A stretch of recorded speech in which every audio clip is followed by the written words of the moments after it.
And the imagery that I want to share with you is one that will help you understand the larger concept of Surah al-Asr. Imagine with me that you are drowning. And you are unconscious. Two things. You're drowning and you're unconscious. Do you have a lot of time? If you're drowning and you're unconscious, do you have a lot of time? No, you don't have a lot of time. Which means your time is running out. And you know in Arabic, what word is used for when time is running out? The word for that is al-Asr. And Asr literally means time that is running out. It's the last part of the day when the day is running out. It's time of Asr prayer. Okay, Asr literally comes from asir, juice that is squeezed out, time that's being squeezed out of your hands. You know, Asr al-Thawba even it's used. That you take a cloth that is drenched in water, and when you squish it like this, all the water comes out. Asra as a verb is used like that, right? To squeeze it out. So Allah talks about this time. You're drowning, you're unconscious, your time's running out. What's the first thing you need to do to be able to survive if you're in that position? If you hope to survive, what's the first thing you're going to need? What do you think? Wake up. That's the first thing you're going to need. If you're unconscious, then you're finished. The very first condition has to be you have to wake up. And even if you were in the most wonderful dream, and in your dream you were enjoying the greatest success, you're driving a Ferrari down, they have these car commercials with the hills and the highways on the side, the water on the other side, right? You're in one of those cars, the top's been dropped off, and you're just cruising along the highway, enjoying life. That's your dream. But when you wake up, what do you realize? You're drowning. You're underwater. That's the first condition. You have to wake up. Once you do wake up, you say, oh man, this is a nasty reality and I was enjoying such a good dream. I should go back to sleep. If you do that, what kind of person would you be? Insane. You'd be insane. Or someone at least who has no courage to accept reality. Because they found reality to be very difficult, they decided they're going to put themselves back to sleep even though they woke up. Does this person, if he drowned, can he blame anybody else? The one who woke up and went back to sleep? You think? Someone who never woke up, maybe, right? But the one who woke up said, this is not good. And they went back to sleep. They have no one to blame but who? Themselves. They have no one to blame but themselves. Now, let's imagine that they did wake up. What do you have to do next? Oh, it's pretty bad, I'm drowning. Even if you don't know how to swim, will you not use every muscle in your body to make certain kinds of motions to go towards the surface? Wouldn't you do that? And you will make certain kinds of motions that make you go further down, and certain kinds of motions that will make you go up. And once you discover which ones help you go up, you will only do those, right? You will do those. In other words, the first thing was you have to wake up. The second was you have to swim. You have to do something to try to get to the surface. When you got to the surface, you gasped for air, and you got pulled back down. You got pulled back down. And you know who you got pulled back down? You won't believe this. There's a chain around your foot, and your relative, your cousin, is sleeping, and he dragged you down. And now you're drowning because of your sleeping cousin. What do you have to do now? You got to wake him up. And you're not even waking him up because you want to save him. Who are you waking him up for? Maybe you want to save him. Maybe you don't even like your cousin. I don't know, right? But what's the point? The point is you're trying to wake him up because if you don't wake him up, who's also going to drown? You yourself.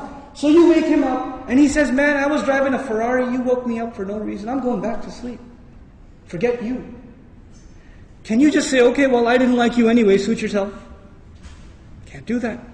If he goes to sleep again, what are you going to do? No, man, wake up, let's go, we can't give up. You can't not accept reality. And you have to keep trying to wake him up until he finally says, okay, fine, what do we do? He says, you say to him, let's swim together. Both of you come up together. The third time, you both get pulled down by your grandmother, by your aunt, by your neighbor, by your son, by your daughter. Does the process continue? The process continue? There's a 4-part process to this people surviving. The first was they had to wake up themselves. Then they had to try to swim. Then they had to tell other people that they're tied to, this is the truth. Let's go. And even if they got tired and one of them said, man, I can't do this anymore. We've been doing this now over and over again. I don't know if I can do it anymore. And the other one says, no, We are all going to survive together. You have to do this. Come on, let's go, let's go, let's go. Keep going, keep going. You ever seen those kinds of movies where they're trying to escape from some army and one of them gets tired and says, I can't run anymore. And what do the others do? Come on, let's go. We can do this, we can do it. And they get him to run anyway, even though he thinks he can't run anymore. They work with each other because their survival depends on each other. They work together desperately. What does Allah say at the end of this surah? First He says, إِنَّ الْإِنسَانَ لَفِي وَالْعَصْرِ. First of all, time's running out. Then He says, إِنَّ الْإِنسَانَ لَفِي خُسْرٍ. I'll translate it, human beings are drowned in loss. You see the parallel? Human beings are drowned in loss. What's the exception? إِلَّا الَّذِينَ Those who believed. Believed what? Allah didn't say آمنوا بالله وملائكته وكتبه ورسله واليوم الآخر والقدر خيره وشره من الله تعالى والبعث بعد. Nothing. He didn't mention anything. Even though all of those things are included.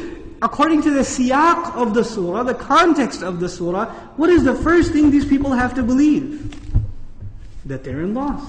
That they're drowning.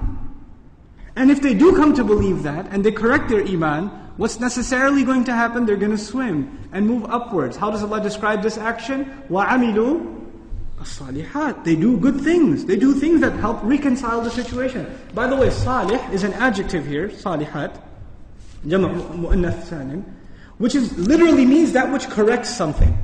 Something was wrong and it corrects it. So they do actions that correct the situation. Literally like the guy trying to swim. But because they were tied to other people, what else did they have to do?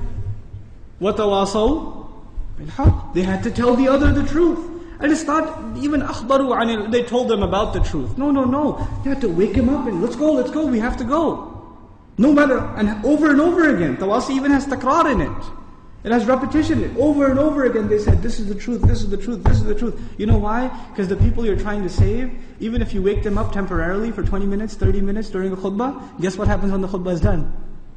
They go back to sleep. They start drowning again. So what do you have to do? You have to go and wake them up again. Then they get sleepy again. Then you got to wake them up again. This is tawasi bil haqq. And you might get tired of doing it. You might become impatient. So Allah also adds, وَتَوَاصَوْا بِالصَّبْرِ. You got to keep doing it. Sabr means consistency, constancy, perseverance, patience. You got to remain on point. You got to keep doing this.